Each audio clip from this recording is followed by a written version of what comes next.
Hello, good morning. একদম সকাল সকাল খেয়ে নিচ্ছিলাম আনারস। তারপর রেডি হয়ে ডিউটির জন্য বেরিয়ে গেলাম।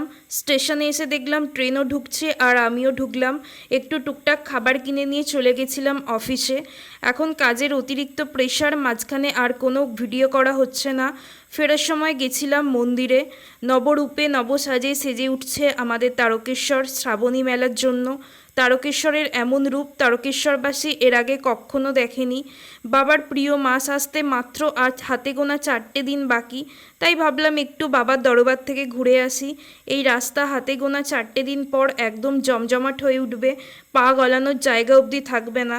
অন্যান্য জায়গার মতো রাজবাড়িটাও রেনোভেশন হয়ে গেছে, দুধপুকুরেও লেজার লাইটে সেজে উঠেছে। শুধু দুধপুকুর না, গোটা তারকেশ্বর জুড়ে চলছে আলোর খেলা।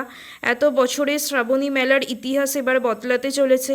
ইতিমধ্যেই তারকেশ্বরের বিভিন্ন দেওয়ালে ছবি আঁকার কাজ কমপ্লিট হয়েছে, এখনও চলছে মন্দির চত্বরে। ভিডিওতে কতটা ধরা পড়ছে জানি না, তবে সামনে থেকে দেখতে খুবই সুন্দর লাগছিল। ভিডিও করার টানে বাবা যেহেতু এত দূর টেনে নিয়ে এসেছে, আর মন্দির দর্শন না করেই চলে যাব?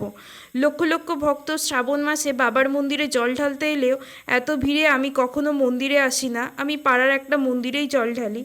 তারপর তারকেশ্বরের ভক্তদের মঙ্গল কামনায় মহাযজ্ঞের শুভ সূচনা করছিলেন তারকেশ্বরের বিধায়ক, তো সেটাই একটু দেখতে গেলাম। তারপর চলে এলাম বাড়ির দিকে। চলো বাই।